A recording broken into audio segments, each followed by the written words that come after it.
Welcome to the Great Detectives of Old Time Radio. From Boise, Idaho, this is your host, Adam Graham. If you have a comment, email it to me, box13@greatdetectives.net. Follow us on Twitter at Radio Detectives and become one of our friends on Facebook, facebook.com/Radio Detectives. Today's episode is brought to you by the financial support of our listeners. Thanks so much for your support. Here now is today's episode of yours truly, Johnny Dollar, the Sarah Deering Matter. For your listening enjoyment, John Lund as Johnny Dollar.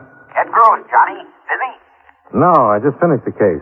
How can I help you? I'd like you to fly to California, Pama, California. Investigate the death of a woman who was reported to have perished in a fire. Sarah Deering. Sarah Deering? That name has a familiar ring. The silent movie star. Oh, yeah. Well, she retired in the 20s, didn't she? At the peak of her career.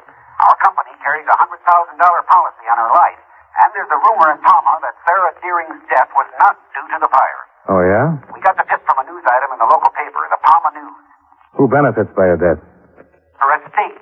We have no way of learning who she appointed as executor of her estate or who the beneficiaries might be, but a claim for the $100,000 will undoubtedly reach us before long. Meanwhile, I'm to investigate this rumor? Yeah. I'll send you our file on Sarah Deering and the newspaper item that gave us the tip.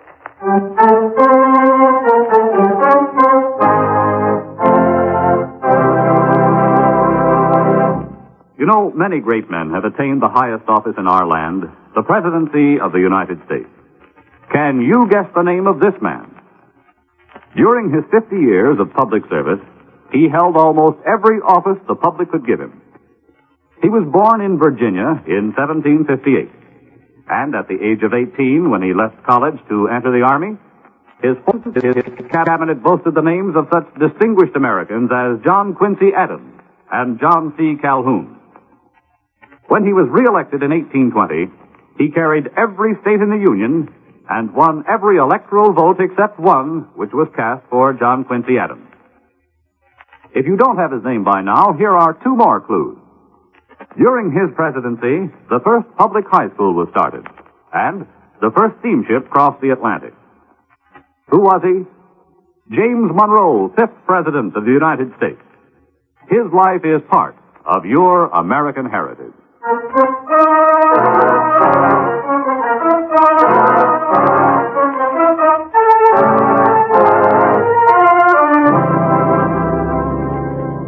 Expense account submitted by Special Investigator Johnny Dollar to Home Office Federal Life Insurance Company, Hartford, Connecticut. The following is an accounting of expenditures during my investigation of the Sarah Deering matter. Expense account item 1, $153, plane fare and incidentals from Hartford to International Airport, Inglewood, California. I rented a convertible and drove to Pama, a little village perched high in the Santa Rosa Mountains, overlooking 1,000 square miles of Mojave Desert. I registered at the town's only hotel, then dropped around the offices of the Pama News.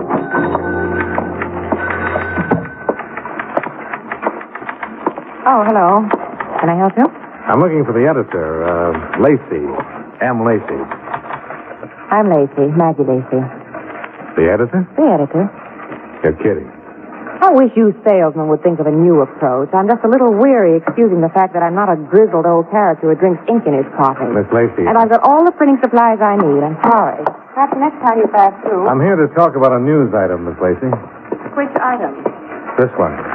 Well, what about it? Well, it says that there are some rather peculiar circumstances, quote, surrounding the recent death of Pama's most famous citizen, Miss Sarah Deering. These circumstances were discovered by the Pama News and brought to the attention of Dan Cox, County Sheriff. As of this writing, Sheriff Cox has chosen to ignore the evidence submitted by the news. Why? Unquote. You write that? Yes. And you submitted the evidence to Sheriff Cox? Yes, I did. What sort of evidence, Miss Lacey? Now, I'm not sure that's any of your business, Mr. Dollar. Johnny Dollar. My credentials. Oh, an insurance investigator. For federal life. They insured Sarah Deering? For $100,000. Who's the beneficiary, Mr. Dollar? Her estate. The executor hasn't contacted my company as yet. In fact, we don't know who he is or where to reach him. 100,000, you said. Just waiting to be claimed. Well, that would explain why she was killed. What did you say? Sarah Deering was murdered, Mr. Dollar. I'm almost positive of it. You better explain, Miss Lacey. Well, as you know, Sarah Deering was burned to death in her bed. At least that's what the county coroner certified. Accidental death due to fire of unknown origin. But you disagree. And I'll show you why. I found this in the ruins of her bedroom. A medicine bottle. The label was burnt off. What's this stuff caked in the bottom? Well, Pete, the local pharmacist, analyzed it for me. It's what's left of a very powerful sedative. Is this the evidence you submitted to the sheriff? And he said it wasn't anything to be concerned about. Now, listen, Mr. Dollar.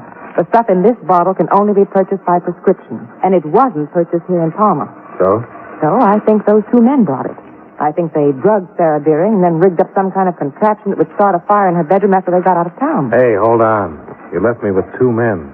What two men? The ones who come to see Sarah Deering every year on the same day. Who are they? Nobody seems to know. They usually come together on the noon bus and leave town on the 6:20. I took a photograph of them last year. Trying to do a story on them someday, you know, from the angle of mysterious admirers make yearly pilgrimage to see ex-movie queen. Here it is. And these men appeared on the day of her death?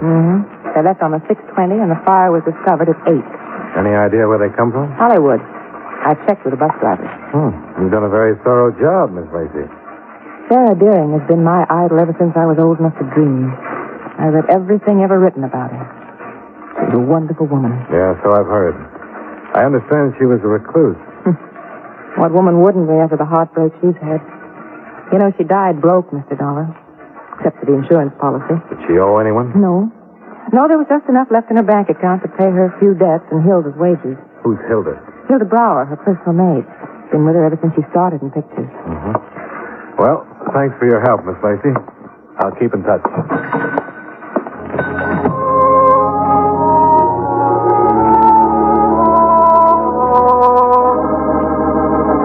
I found County Sheriff Dan Cox seated behind a well-ordered desk in his well-ordered office. He listened carefully while I explained the purpose of my call, and when I finished, he wagged his massive shock of silver-white hair. Oh, Mr. Dollar, I'm afraid your company has been misled by an overzealous newspaper woman. Sarah Deering's death was accidental. What about the sedatives found in her room, Sheriff?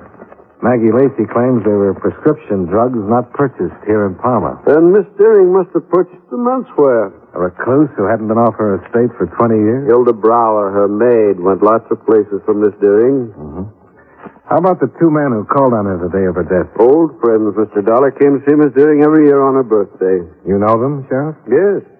You care to give me their names? I would care, Mr. Dollar. They were friends of a very fine lady. I know she wouldn't want them to be annoyed because of some foolish rumors about her death. You seem very certain that it was accidental. It couldn't have been anything else. Sarah Deering didn't have an enemy in the world. I get the impression that you knew her rather well. We were close friends, Mr. Dollar. I see. Sheriff, did you consider the possibility of suicide? Impossible. A woman who enjoyed living as much as she did doesn't take her own life. Yet she shut herself away from the world. And why not? Her fame had brought her most of what the world had to offer. She preferred solitude. Was she in good health, Sheriff? Sarah Deering was always in delicate health, though she'd never admit it, especially to herself. I see. Was there an autopsy? The county coroner felt the circumstances didn't warrant an autopsy. And you agreed? Naturally, Mr. Dollar. I happen to be sheriff and county coroner.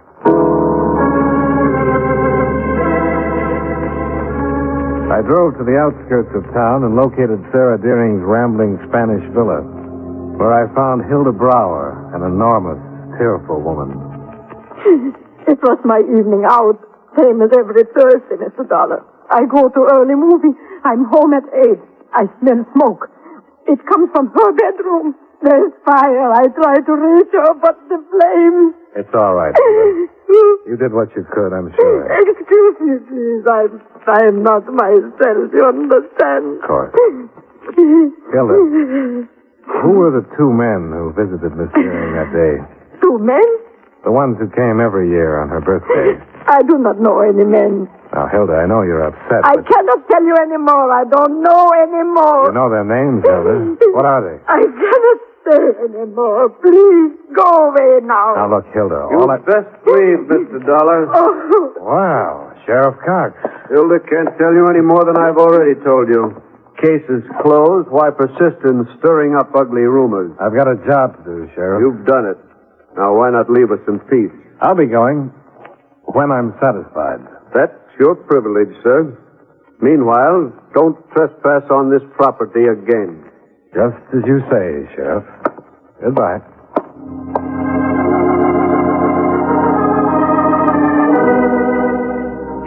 Sheriff Cox didn't bother to see me out, so I had a chance to pause in Sarah Deering's living room and study some photographs which had caught my eye earlier.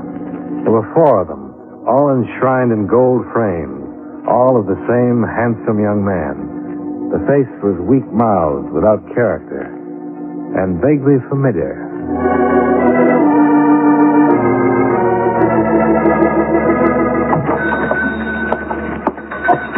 Well, Mr. Dollar, back so soon?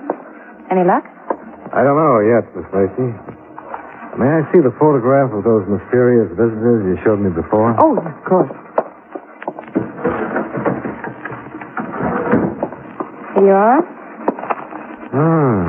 You got a lead, Mr. Dollar. I think so. You see this man? The tall one? Mm-hmm. Well, there are 4 photos of him in Sarah Deering's living room. Were they autographed? No, but they were framed in enough gold to indicate he must have held a very special place in her life. Of course, he's a lot older in this photograph. How about his pudgy little companion here? Well, apparently he didn't rate enshrinement. Only the tall one made the Hall of Fame. I wonder who he is. Miss Lacey, are you absolutely positive these 2 men visited Sarah Deering the day she died? Oh, yes, absolutely. Thanks. I'll borrow this photo if you don't mind. Be back tomorrow. Mr. Dollar, Johnny, wait. Yeah? Where are you going in such a lather? To the Hollywood Public Library to find a name for this face.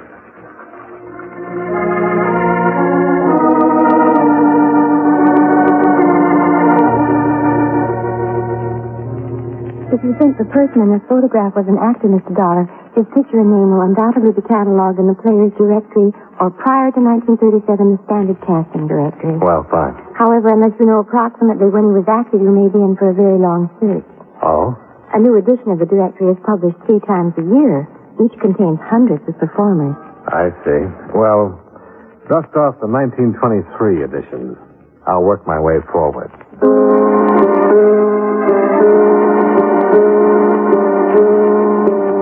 4 hours and what seemed to be 400,000 faces later, I found my man in a 1928 edition of the Standard Casting Directory. He was Neville Thomas, represented by an agent named Matty Freeman. A phone call to the Artist Managers Guild disclosed that Freeman had gone out of business 10 years ago.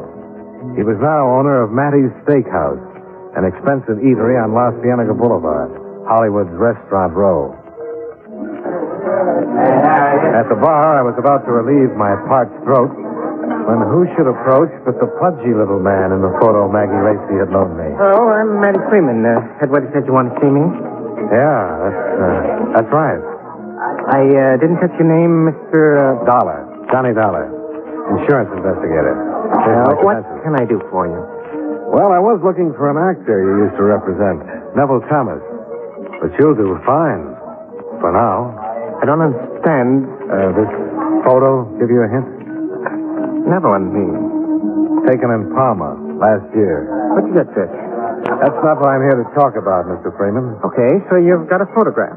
And a witness who saw you and Neville Thomas in Pama a few hours before Sarah Deering died. I don't know what you're talking about, Mr. Dollar, and if you'll excuse... Just a minute. What is it? You mean to say that you've never heard of Sarah Deering? Was my privilege to be in the business when Sarah Deering was making motion picture history. Well, feeling the way you do, it seems to me you'd be willing to cooperate. How? Explain what you were doing in Pama the day Sarah Deering died. I can explain anything to you. I just thought maybe you'd like to clear yourself. What? Suspicion of Sarah Deering's murder? I'm having a pipe dream, Dollar. Sarah Deering died on a fire. Okay. Then let's move on to Neville Thomas. Where can I find him? I wouldn't know. All right. Have it your way. I'll find Neville Thomas with or without your help. My company can usually get police cooperation. I'll see you, Mr. Freeman. 1 second, Dollar. Yeah? Just what does police cooperation imply? Oh, a statewide alarm for Neville Thomas? Wanted for questioning in connection with the death of Sarah Deering? The sheriff at Pama certified a death was accidental. The matter's closed. Any matter of murder can always be reopened. It'll be messy, lots of newspaper publicity, but I'm going to find Thomas. See you around. Wait, Dollar. Yeah? Neville Thomas is in my office.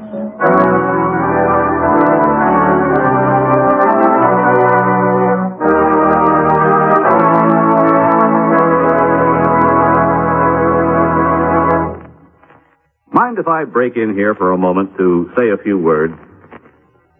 Just the other day, I was having lunch with a group of newspaper reporters. We were talking about the government and what goes into its operation when a thought struck me. It's a funny thing, I said. They call one branch of the government the State Department when it handles all of our foreign affairs. Can any of you fellows explain that? Well, one of the reporters who writes political news piped up and said, actually, the State Department does more than handle foreign affairs. It also publishes all of the laws that have been passed by Congress and issues all the passports and visas for anyone traveling outside the United States. Well, just then the waitress brought us our coffee, and she entered the conversation. Don't forget, she said, if you're ever on a quiz show, you can maybe win a trip to the moon by telling them that the State Department has the job of making sure the Great Seal of the United States doesn't get lost. And it acts sort of like a governmental Emily Post, too. While she was making out our checks, she added this bit of information. Did you ever hear of the Division of Protocol? That's part of the State Department, too. It's the outfit that makes sure foreign diplomats who visit America get introduced the way they should and get seated in the right places at official dinners and things like that. Well, after she gave us all that information, we tipped her and went back to work. And now I think it's time we got back to our program.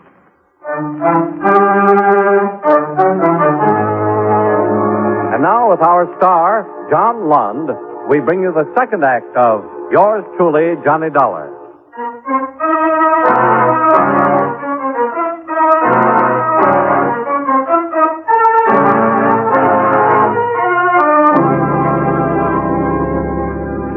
Matty Freeman led me back to his office with all the grudging grace of a kid surrendering a stolen apple.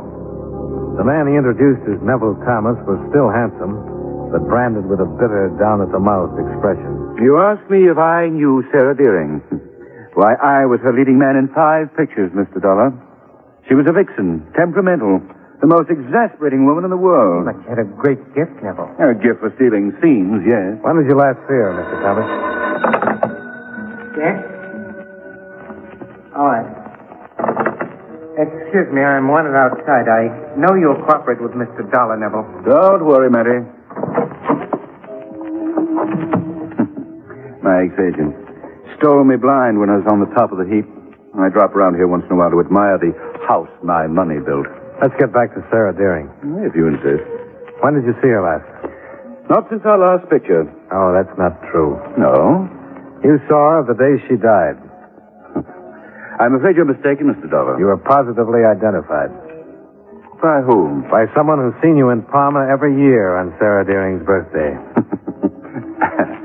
Fantastic. Take a look at this photograph. Care to reconsider your answer? Only to this extent, Mr. Dollar.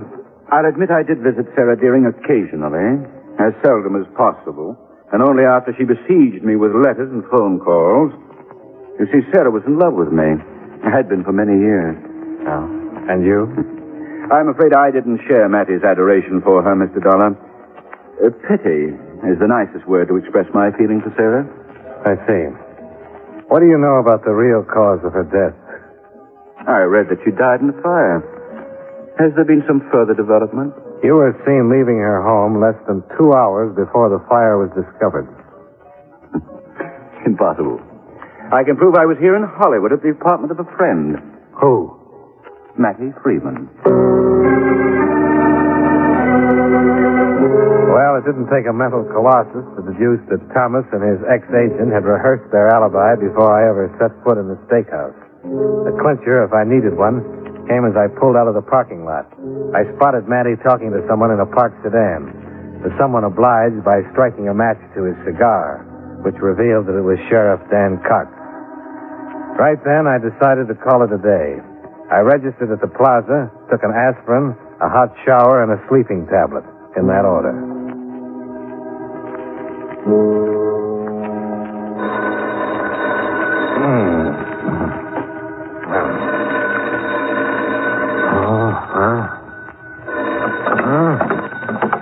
Hello. Johnny, I phoned every hotel in town. Thank heavens I finally located you.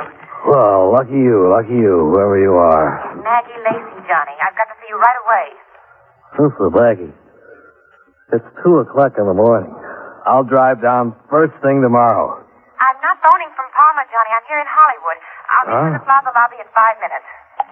Hello, Maggie.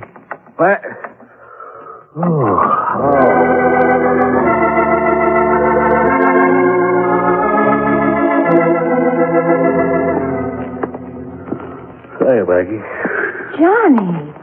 Oh, you look awful. Oh, I told you. I took a sleeping tablet. Oh, it's a blockbuster. Oh, my eyelids feel like lead sash weights. Come here. Let's sit down over here. Okay. Hello, Maggie.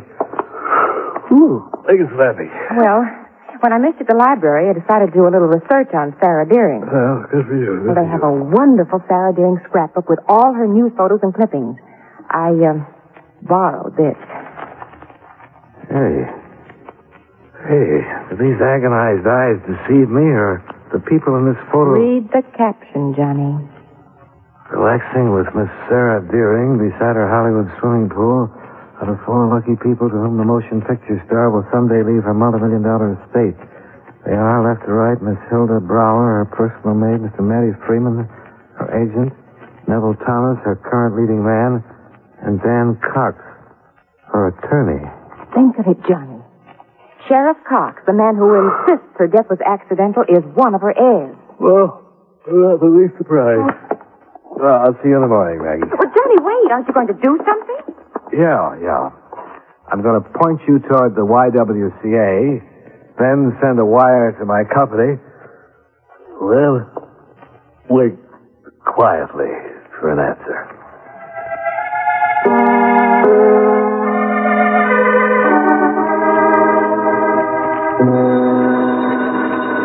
Oh, no. Johnny Dollar. Ed Gross, Johnny. Oh, hello. What time is it? 9 here. 6 where you are. Oh, no. Hey, I got your wire. What are you doing in Hollywood? Tried phoning you on Pama last night. Where have you been? I'll explain later, Mr. Gross. Say, how about Sarah Deering's insurance? Anybody claim the $100,000 yet? Yeah, got a registered letter yesterday. Mailed 2 days ago from the executor of her estate. Yeah? Who is he? A Pama man named Cox. Dan Cox. I checked out of the plaza, expense account item 3, $12, and was halfway to Pama before I realized I'd forgotten to pick up Maggie Lacey. But I quieted my conscience by making a mental promise that she'd get an exclusive story on Hilda Brower's confession. At this point, confronted with all the information I had, I figured Hilda would be the easiest of the 4 heirs to break. I learned how wrong a guy can be when I pulled into the drive of Sarah Deering's villa and discovered I was expected.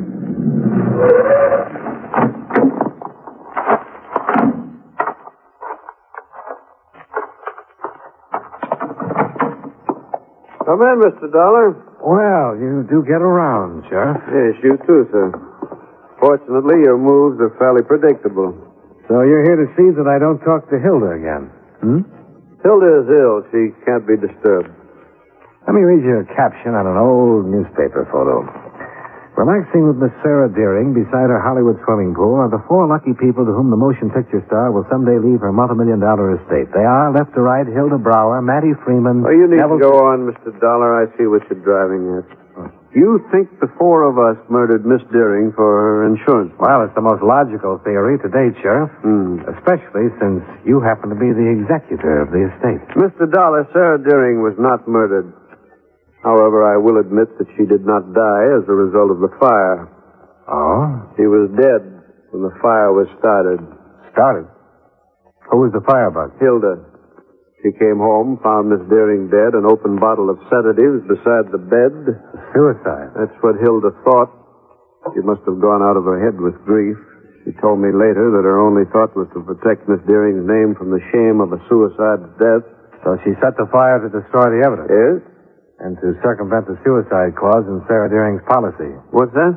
Policy is not payable if the insured dies by her own hand, Sheriff. Your tone implies that I was unaware of that fact, Mr. Dollar. I'm not interested one way or the other. My job's finished. I'm reporting death by suicide to my company. You haven't heard the full story, Mr. Dollar. There's more? Sarah Deering was not a suicide. You just said she was. I said Hilda thought she was. Get to the point, Sheriff. After Mattie Freeman and Neville Thomas paid Miss Deering their usual birthday visit, she had another caller. Who? He's down the hall in the study. This way. Because of your skepticism, Mr. Dollar, I had to request the state police to get the man you're going to meet. While the hunt was going on, I knew you'd be tracking down Mattie Freeman and Thomas, that you'd dig into Miss Deering's past, find things which would be misleading. Well, the maneuvering is over now. This gentleman can tell you the real truth about Sarah Deering's death. Mr. Dollar, this is Dr. James Harding. Oh, so you're Dollar, huh? That's right. You've caused a lot of trouble, Dollar. Broke up the first vacation I've had in 10 years. I'm sorry, but there's a matter of $100,000. Please don't interrupt. I've got to be back in Beverly Hills by noon. Got patients waiting. Well, then get to the point, Doctor. All right. I've got a little hideout in the desert. That's where the state police found me. I was on my way there the day Sarah Deering died. I had to pass through Pama, so I stopped off to see her. Dr. Harding was her physician, Mr. Dollar. And a very old friend. I was about 7 when I drove up. I found her alone. She'd had a sudden attack. She was dying. Dying? Sarah Deering had been dying for years, Mr. Dollar. I won't go into the medical details. Suffice it to say, her courage couldn't hold off the inevitable any longer. As she was feeling fast and great pain. So you gave her the sedative? Yes. She died quietly. Then Jim came down to my office to report her death. I was out on a call. I didn't want to wait, so I filled out a death certificate, left it with a note on Dan's desk, and then drove on to my desert place. Meanwhile, Hilda returned home from the movies, found Miss Deering dead, and the bottle of sedatives Jim had forgotten. The rest you know, Mr. Dollar. Well, it's none of my affair or my company's. But just for the record, why did you report Sarah Deering died as a result of the fire? If I'd reported the real truth, then I would have had to charge a very devoted servant and companion with arson. But Hilda did set the fire, Sheriff, and arson is a crime. Mr. Dollar, do you think Hilda committed a crime? Well, legally, yes, but morally, well, as I said, it's none of my affair, is it? Goodbye, gentlemen. Goodbye, Mr. Dollar.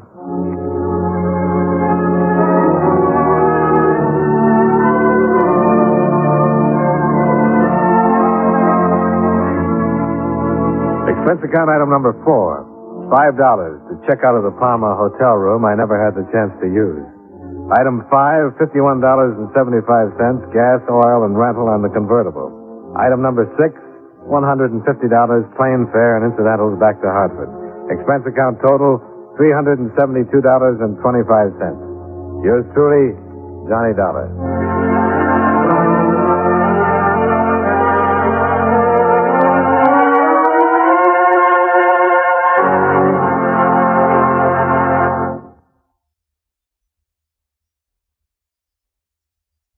Welcome back. I have to say that the sheriff in this particular episode may be the most arrogant, non-corrupt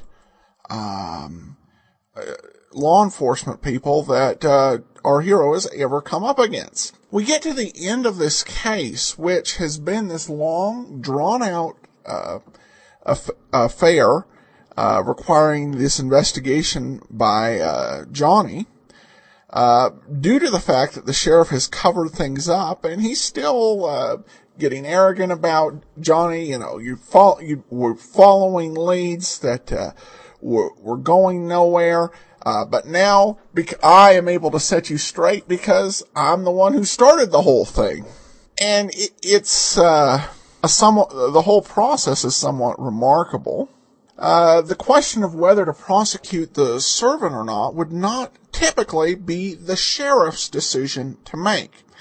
It, of course, end up in the hands of a prosecutor. Just because you technically did commit a crime doesn't mean that you have to be prosecuted if, in the judgment of officials, they decline to prosecute. It almost feels like sheriff went to all this trouble as much to feel the power and authority of his own office as anything else. And Johnny, who gets a sleep-deprived night and they still have to pay out the insurance money, is just the poor guy who got taken along for the ride. Well, we do turn to listener comments and feedback, and we have this from Adam Stone over on Facebook. This was the first Johnny Dollar story I listened to. Very enjoyable.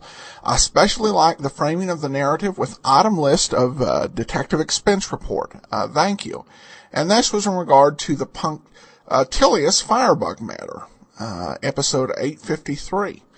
And of course, thank you so much, Adam. And it's a good reminder that even the shows that are perhaps best known by old-time radio fans and aficionados, it's still obscure to a lot of people. So we have the opportunity to introduce some great stuff to folks.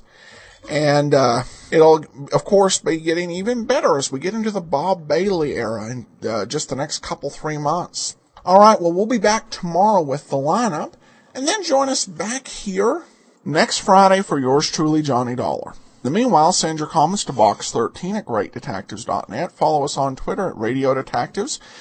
Be sure and fill out our listener survey, survey.greatdetectives.net.